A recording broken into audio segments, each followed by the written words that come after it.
नमस्कार। कैसे हैं आप सभी? उम्मीद करते हैं पेपर बहुत अच्छा हुआ होगा और आप लोग सभी सुरक्षित आ गए होंगे घर पे वापस।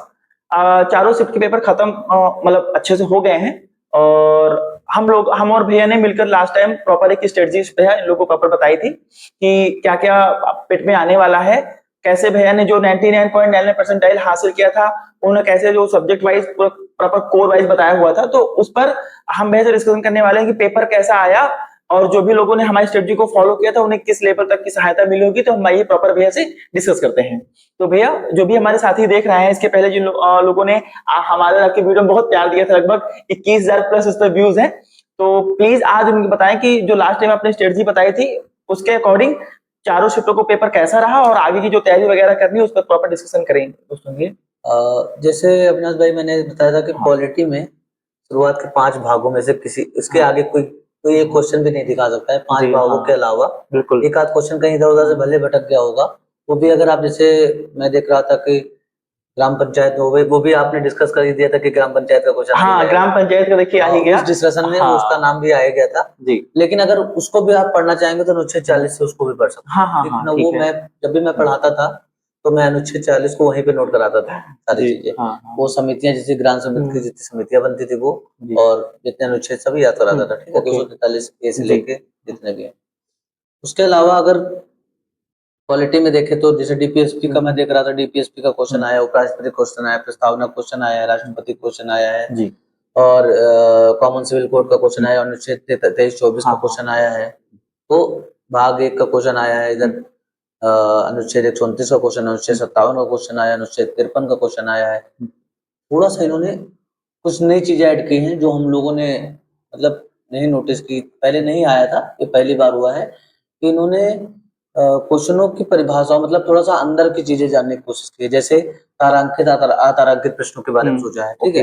इन्होंने संघीय राज्य के बारे में जानने की कोशिश की है, संघवाद के बारे में जानने की कोशिश की है, लोकतंत्र के बारे में जानने की। आपकी परिभाषाएं कितनी क्लियर हैं? वो चीजें जानने की कोशिश। लोकतंत्र क्या है? इसके बाद एकात्मक सरकारों की विशेषताएं क्या है? संघीय सरकारों की विशेषताएं क्या है? बाल्कन प्लान जो एक बार उसके बारे में थोड़ा सा, हालांकि वो हिस्ट्री में भी आ जाता है। जी, बिल्कुल, तो बिल्कुल। बाल्कन प्लान के बारे में भी ऐसे करके उन्होंने चीजों को डिस्कस करने की कोशिश की है। और ये तो भैया पॉलिटी का हो गया।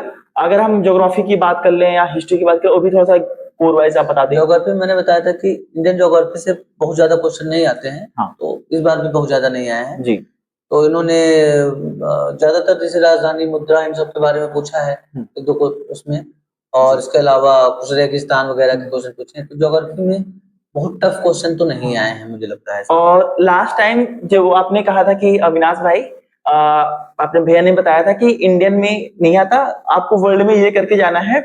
अगर आप चारों शिफ्टों के पेपर देख लो, जो हमारा वीडियो है, अगर आप कोई ना उस वीडियो को देख लो, चारों शिफ्टों को पेपर देख लो, तो हम लोगों ने जो बताया है 70 से 80%, क्योंकि क्या है कि अभी भैया ना मैं एक छोटा यूट्यूब चैनल है, तो लोग कहते हैं कि अरे यार ठीक है, अभी इनकी स्ट्रेटजी कहाँ। लोग ज्यादातर मैराथन के चक्कर में, और मैराथन के चक्कर में कितने बच्चों का कैरियर बर्बाद हो गया।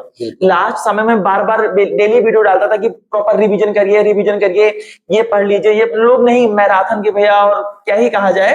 अब मैराथन की बात अगर मैं करता हूँ, मैराथन के बारे में जैसे मैं बता रहा था कि तो जैसे डेविड ने एक बार अपना वीडियो जब मेरा आया था तो मैंने कहा था कि डीआई अगर 1 या 2 आप डेली लगाएंगे तो 40 डीआई हो जाएंगे। 20 दिन जब हम लोगों ने स्ट्रेटजी की तो 40 डीआई जिसने भी लगा लिया होगा, मुझे नहीं लगता है कि उसका डीआई गलत हुआ। और सरल डीआई आए थे।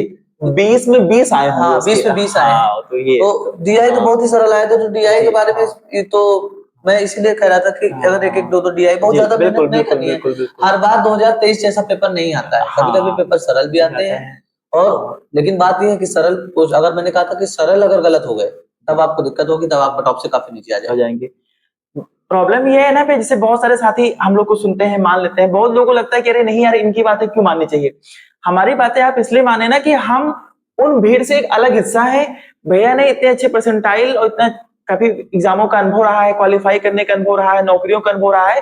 तो हम लोग जो बताएंगे ना कि आप भटके ना, वो चीजें कर लेंगे तो आप सिलेक्ट हो जाएंगे। जो जिन्होंने भैया हमारी बातें 70-80% अपने बताए हुए चीजें हैं, ऐसा नहीं है। अगर हमारी बातें जिन्होंने मान ली है, वो लेखपाल मेंस वगैरह में उनके इतने अच्छे नंबर आएंगे, सिलेक्ट हो जाएंगे।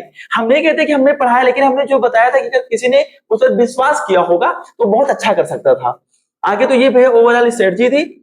अब जैसे हाँ। मॉडर्न इंडिया के बारे में बता देता हूँ। जी, मॉडर्न हाँ। इंडिया मतलब हिस्ट्री में हाँ। मैंने देखा है कि हालांकि इन्होंने थोड़ा नया मतलब इधर एंशिएंट की तरफ थोड़ा सा बढ़े हैं। जी। एंशिएंट में भी कुछ टॉपिक पे मतलब इन्होंने देखो केवल वैदिक काल, जैन और बौद्ध धर्म जी। और इसके अलावा हड़प्पा सभ्यता, हाँ। इसके अलावा उन्होंने एक भी क्वेश्चन कहीं से नहीं पूछा है, ठीक है, ज्यादातर मतलब हाँ, इतना ही हाँ, मेन चीज पूछा है। उसके अलावा मॉडर्न इंडिया पे आप देख लेंगे क्वेश्चनों की भरमार है, जैसे अंतिम वायसराय में देख रहा हूँ, होम रूल लीग का आंदोलन, हाँ, हाँ। राजा जी किसको उपाधि दी गई, आचार्य के बारे में पूछा गया, हाँ। शिकागो धर्म संसद के बारे में पूछा गया, स्वदेशी आंदोलन के बारे में पूछा गया, जी। प्रत्यक्ष कार्यवाही दिवस के बारे में पूछा गया, थियोसॉफिकल सोसाइटी के बारे में पूछा गया, भारत छोड़ो आंदोलन के बारे में पूछा गया, ग्रैंड ओल्ड मैन के बारे में पूछा गया, अनुशीलन समिति के, कितने क्वेश्चन में बता दो। हाँ, बिल्कुल केवल repeated, मॉडर्न हाँ। इंडिया आप देख लेंगे तो 90% आप मॉडर्न इंडिया के ही हाँ। क्वेश्चन और पाएंगे। रिपीटेड क्वेश्चन, और केवल रिपीटेड क्वेश्चंस, हाँ, जो हम लोग कहते थे भैया प्रीवियस ईयर कि क्वेश्चन। प्रीवियस ईयर, मैं भैया के साथ last time UP triple SC के जो भी पीवाईक्यूज हैं, अगर आप उनको अच्छे से किए होते हैं, प्रॉपर आपने हम लोग की बात मान के तैयारी की तो बहुत अच्छा। तो भैया ये चीजें रही पेपर का पूरा व्यू। और बहुत सारे अब जैसे मैं इकोनॉमिक्स के बारे में करता हूँ तो इकोनॉमिक्स मैंने कहा था ट्रेडिशनल बहुत कम आता है, या तो पंचवर्षीय योजनाएं आएंगी या तो करंट आएगा। तो आपने खुद ही कहा था पंचवर्षीय योजना, तो पंचवर्षीय योजना मैं देख रहा हूँ 5-7 क्वेश्चन तो पंचवर्षीय योजना से मिला के आ गया है, बिल्कुल बेसिक भी है, बिल्कुल बेसिक है, बहुत कठिन भी नहीं है कि इतना बहुत कठिन आ गया हो, पंचवर्षीय योजना का आ गया है, तो ये हो गया जी। बाकी साइंस का आपने बताया, हाँ साइंस का पेपर मैंने वीडियो में जो भी कहा था कि आप मात्रा वगैरह पढ़ लेना, फॉर्मूले विटामिन वगैरह सारे कर लेना। तो जिन्होंने भी हम लोगों की बातों को विश्वास किया है, मुझे बताया है, वो प्रॉपर एक अच्छी दिशा में है और उन्हें सफलता मिलेगी। मैं कुछ और बातें बताना चाहता हूँ, इनकी कुछ नई पहले जो इन्होंने यूपी ट्रिपल एससी ने पहली बार इंट्रोड्यूस की हैं। पहली बार तो सबको भ्रमित करने के लिए उन्होंने 5वां ऑप्शन डाला है। हाँ, तो मुझे नहीं लगता कि किसी पेपर में 1 या 2 के बाद 2 क्वेश्चन के बाद इन्होंने उस 5वें ऑप्शन का कोई यूज रहा होगा जी। लेकिन उसको डालने का मकसद इनका ये था कि ये डीआई के क्वेश्चनों को कैसे गलत करा सकते हैं, क्योंकि डीआई में कितना कैलकुलेशन रहता है, आदमी कैलकुलेशन करते करते थोड़ा बीच में गलत कर देता है। तो मैं घर पे यहाँ पे भी सॉल्व कर रहा था तो 1-2 क्वेश्चन मुझे लगा कि 5वां ऑप्शन हो जाएगा लेकिन जब मैंने देखा तो एक भी ऑप्शन में 5वां ऑप्शन नहीं था, मतलब एक भी डीआई में 5वां ऑप्शन सही नहीं था, ठीक है। दूसरा, इन्होंने भाई मैंने बताया कि इन्होंने ये थोड़ा सा एंशिएंट की तरफ बढ़े हैं, तो एंशिएंट में इन्होंने 4-5 टॉपिक पे ज्यादा कुछ मतलब बहुत ज्यादा नहीं उठाए हैं, लेकिन उठाए हैं। तीसरा, इन्होंने पॉलिटी में परिभाषाओं की तरफ बढ़े हैं, पॉलिटी में परिभाषाएं की तरफ बढ़े हैं, और परिभाषाओं में जैसे इन्होंने लोकतंत्र, समाजवाद, इन सब के बारे में थोड़ा जानने की कोशिश की है, ठीक। दूसरी बात, मैंने कुछ क्वेश्चन देखे हैं ज्योग्राफी में, ये फिजिकल ज्योग्राफी की तरफ बढ़े। फिजिकल ज्योग्राफी पे काफी क्वेश्चन आए हैं, आग्नेय चट्टाने और इस चट्टानों के बारे में, शैल वगैरह प्रॉपर है, शैल के नीचे पानी वगैरह के, इन सब के बारे में क्वेश्चन पूछा गया। तो ये नई चीजें हैं, ये हमको आगे मतलब इनके बारे में आगे कोई पेपर आए उसके बारे में ध्यान रखना, क्योंकि पैटर्न कैसे बदलता है वो वही लोग बता सकते हैं जो लगातार पेपर दे रहे हैं जी। जो लोग केवल आते हैं, मैराथन चलाते हैं और पेपर नहीं देते हैं, उनको क्या ही पता है कि पेपर में क्या रहा है। तो पैटर्न बदल रहा है, उस बदलते हुए पैटर्न को हमको कैसे अपनाना है और कैसे उसके आगे उस मतलब वो क्वेश्चन आए हैं, उन्हीं क्वेश्चन से आगे क्वेश्चन कैसे निकालने हैं, वो सब हम लोग ऐसे ही जान पाएंगे। तो भैया ये रहा प्रॉपर व्यू।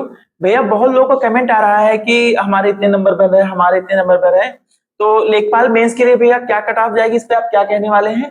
तो प्लीज थोड़ा सा व्यूअर्स के लिए आप जैसे हम लोगों ने जो हम लोगों ने पेपर दिया था उसमें शायद 64-65 गया था। हाँ, 63-64 गया जी। तो अगर कितना भी टफ मतलब इस पे कितना भी सरल, उससे तो टफ ही पेपर था, पहले वाले से टफ ही था मुझे लगता है।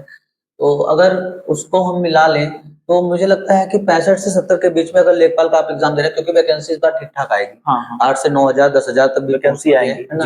तो मैं ये कह रहा हूँ कि अगर आपके 65 से 70 के बीच में है तो अभी से आप लग जाइए। बाकी धीरे धीरे अभी हम लोग बताएंगे कि लेखपाल के लिए क्या करना है। अभी भैया नहीं, देखिए आज का जो माहौल है, जो ट्रेंड देखते हो, क्योंकि आप ये ना समझे कि 65-70 नंबर बहुत ज्यादा होता है, बहुत बच्चे मेहनत करने वाले हैं, बहुत अच्छे से मेहनत करने वाले हैं। हम लोग तो जानते हैं कि हम लोग यहाँ ट्रेनिंग सेंटर में हैं, और मैं देखता हूँ कि हम लेखपाल की नौकरी करने के बाद भी लोग कितना पढ़ते हैं, बिल्कुल दिन भर पढ़ते रहते हैं। अभी हम लोगों ने 65 का 70 एक एवरेज अभी के अकॉर्डिंग निकाला है। आप लोग प्रॉपर अपने नंबर कमेंट करिए, हमको कमेंट करके जितने ज्यादा कमेंट करेंगे आप, हम लोग एक और अच्छा एवरेज निकाल पाएंगे। अगर इसमें कुछ इंक्रीज या डिक्रीज होता है तो हम नेक्स्ट वीडियो में फिर उसको वेरी कर देंगे कि अगर इतने भी आपको बन रहा हो तो आप चले, अगर इसके बीच में आ रहा है तो प्रॉपर आप किताबें उठा ले, प्रॉपर लग जाए, मैराथन और बाकी चीजों में ना पड़े। हम जल्द इस पे स्ट्रेटेजिक वीडियो दोबारा लाएंगे भैया कि लेखपाल के लिए कौन सी किताबें या बाकी चीजें होनी चाहिए। तो कुछ कहना चाहेंगे आप अंत में? माहौल है, पेपर में आपका बीपी हाई हो जाता है, हाँ, कि लो हो बिल्कुल जाता है, बिल्कुल जी। इन सब चीजों को डिस्कस हाँ। करते हुए अब धीरे धीरे आप पता चल गया है हिस्ट्री, ज्योग्राफी, पॉलिटिक्स और इकोनॉमिक्स, इन सब चीजों को कैसे पढ़ना है। साइंस साइंस मैंने देखा साइंस के क्वेश्चन बढ़े हुए हैं, जी, तो साइंस की हाँ, तरफ भी बढ़ना है, बिल्कुल बिल्कुल। साइंस के क्वेश्चन भी देखना है। बताऊंगा कि कहाँ से क्या चीजें पढ़नी होंगी, धीरे धीरे मैं सब डिस्कस करने की कोशिश करूंगा। तो ठीक है, और फिर ये सारी चीजें थी, सारे सब्जेक्ट हम लोगों ने रिव्यू दिया है। आप एक किताबें उठा लें, हर सब्जेक्ट पर खुद मेहनत करने की कोशिश करें, कंटेंट पढ़ें, पीवाईक्यूज लगाएं और खुद पे विश्वास रखें, ज्यादा भटके नहीं। और हम लोग, मैं फिर एक नेक्स्ट वीडियो लाऊंगा, अब इस बार हमारा जो वीडियो होगा लेखपाल स्ट्रेटजी पे होगा, बुक्स पे होगा, कैसे क्या पढ़ के तैयारी करें। प्लीज प्रॉपर आप चैनल को सपोर्ट करें, लाइक करें, शेयर करें, जिससे मुझे एक मोटिवेशन मिले और मैं आपके लिए कुछ कर सकूं। और आप भर भर के कमेंट करें, नंबर वगैरह बताएं, जिससे हमें नेक्स्ट वीडियो लाने में सहायता मिले। कोई भी क्वेरी हो आप इंस्टाग्राम पे जाएं, रेवेन्यू से जुड़ी प्रॉब्लम हो या कुछ भी आपको प्रश्न गाइडेंस चाहिए, आप मेरी इंस्टाग्राम आईडी दी हुई है, मैं यहाँ पे मेंशन कर दूंगा, आप मुझे कमेंट करें, प्रॉपर रिप्लाई करूंगा, पूरी आपकी सहायता की जाएगी। आप लोग पढ़े और जी जान लगा के पढ़े। ठीक है, फिर मिलते हैं नेक्स्ट वीडियो में। जय हिंद, जय भारत।